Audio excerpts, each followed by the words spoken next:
केला बेचने वाली चुड़ैल। एक बार की बात है, जादूपुर नाम के एक गांव में करतब दिखाती एक औरत एक रेड्डी के लिए गांव में आती है। आइए आइए मेहरबान कदरदान, खाइए रोहड़ा के ताजे ताजे केले। कभी खाए नहीं होंगे ऐसे केले, पीले पीले केले खाइए। ये कहकर रोहड़ा हाथों में 4 केले लिए उन्हें सर्कल में जोर जोर से हवा में उछालती हुई करतब दिखाती है, जिसे देखकर आसपास के सारे बच्चे अपने अपने मम्मी पापा से उस औरत के पास जाने की जिद करने लग जाते हैं। पापा, ऐसा तो सर्कस में बॉल से होता है ना, ये आंटी तो केले से कर रही है। चलिए ना पापा, देखते हैं। रोहड़ा एक पतली सी तार पर चलती हुई केलों से करतब दिखाती है। आते जाते सभी लोग बाहर रुककर उसके करतब देखते हैं और वाह वाही करते नहीं थकते।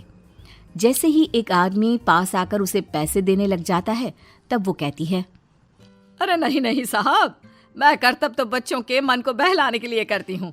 धंधा तो मेरा केले का है। पीछे देखो मेरी रिड्डी, जो भी मेरे केले खाएगा मेरी तरह चुस्त दुरुस्त और तंदुरुस्त हो जाएगा। पता चलता है क्या कि मेरी उम्र 55 की है। अरे पर ऐसे ठंड के मौसम में कोई केला क्यों खाएगा? ये ऐसे वैसे केले नहीं है साहब, ये शरीर में गर्मी देते हैं। ठंड को दूर भगाए जो भी रोहिणा के केले खाए। पापा, अगर मुझे केले नहीं मिले तो मैं घर नहीं जाऊंगी। तभी उसके पापा कहते हैं कि बेटा, केले ठंड में कभी गर्मी नहीं देते। ये सब कहने की बातें हैं, सामान बेचने का तरीका है इनका। पर पिंकी नहीं मानती। मैं केले खाऊंगी। पिंकी की जिद के आगे नत्थू हार जाता है और उसे केले खरीद कर दे देता है। पिंकी खुश होकर केले घर ले आकर खाती है। अब मैं भी करतब करूंगी, कितना मजा आएगा। जादुई केले। पिंकी पहला केला खत्म भी नहीं करती कि वो बेहोश हो जाती है। दूसरे केले से एक काला धुआं आता है और रोहड़ा चुड़ैल बनकर बाहर निकल आती है। मेरे भूतिया केले बच्चे न खाए, ऐसा हो ही नहीं सकता। जादूपुर वालों, कब तक बचोगे? आ गई हूं मैं रोहड़ा, जिसका कोई नहीं कर सकता सामना।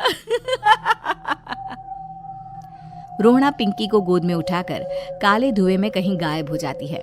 शाम के वक्त नत्थू घर लौटता है और पिंकी को घर में ना पाकर उसकी माँ से कहता है, माँ पिंकी कहाँ है? अरे बेटा, उसे तो तू सुबह करतब दिखाने ले गया था ना, फिर कहाँ वापस आए तुम दोनों? मुझे लगा तू उसे अपने साथ मंडी ले गया होगा। हे भगवान, मेरी बच्ची कहाँ गई?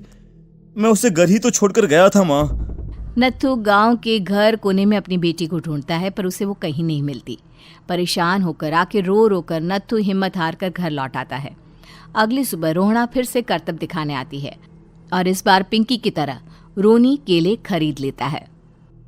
50 रुपए दिए थे पापा ने, सारे पैसों की मैंने केले खरीद लिए हैं। अब मैं भी आंटी की तरह ही करतबबाज बन जाऊंगा।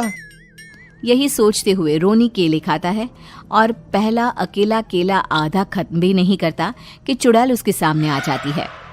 मेरे साथ चलने का समय आ गया है रोनी। ये तो बस शुरुआत है। अब इस गांव के सारे बच्चे धीरे धीरे मेरे कब्जे में होंगे, एक बच्चा भी नहीं बचेगा। ये कहकर रोनी को गोद में लेकर काले धुएं में अदृश्य हो जाती है। इसके बाद हर रोज गांव में से कोई ना कोई बच्चा गायब होता, पर ऐसा क्यों हो रहा है किसी को भी समझ में नहीं आ पा रहा था। रोज की तरह अपनी बेटी पिंकी की तलाश में नत्थू गांव के एक तालाब के पास बैठा रो रहा था। कहाँ गई मेरी पिंकी? शकुंतला के जाने के बाद एक वही तो मेरा सहारा थी। अरे उसकी आत्मा कोस रही होगी मुझे कि मैं अपनी बच्ची को संभाल भी नहीं पाया।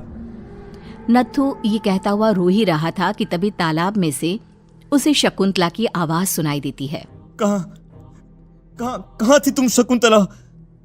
हमारी बच्ची और सारे गायब हुए बच्चे रोहड़ा के कब्जे में हैं। वो बच्चों को जो केले देती है उससे बच्चे बेहोश हो जाते हैं और उसके कब्जे में आ जाते हैं और वो उन्हें ले जाकर काली दुनिया में ले जाती है। पर वो ऐसा क्यों कर रही है? ये मैं नहीं जानती, पर उस दुनिया का रास्ता मैं आपको बता सकती हूँ। जहां ये नदी खत्म होती है वहां एक केले का पेड़ है, उसके नीचे एक दरवाजा है, वहीं से रास्ता जाता है उस दुनिया का। ये कहकर शकुंतला की आत्मा गायब हो जाती है। गांव के सभी लोग झुंड बनाकर उसी रास्ते से काली दुनिया में चले जाते हैं और वहां देखते हैं कि सारे बच्चे वहां काम कर रहे थे। पापा मुझे ले चलो यहाँ से। पापा पापा। सभी बच्चे अपने मम्मी पापा से लिपट जाते हैं। तो तुम लोग यहाँ तक आ गए? क्यों हमारे बच्चों को पकड़ लिया तूने?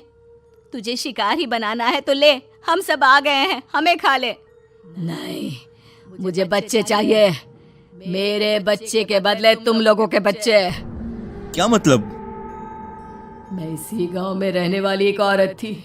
केले की चोरी के इल्जाम में मेरे बेटे को गांव वालों ने इतना मारा कि वो मर गया। उसी दिन मैंने ठान लिया कि गांव वालों का भी वही हाल करूंगी। कुछ दिन बाद बेटे के चले जाने के दुख में मैं भी मर गई और मेरी भटकती आत्मा एक चुड़ैल बन गई। और फिर मैंने बदला लिया तुम सबके बच्चे छीनकर।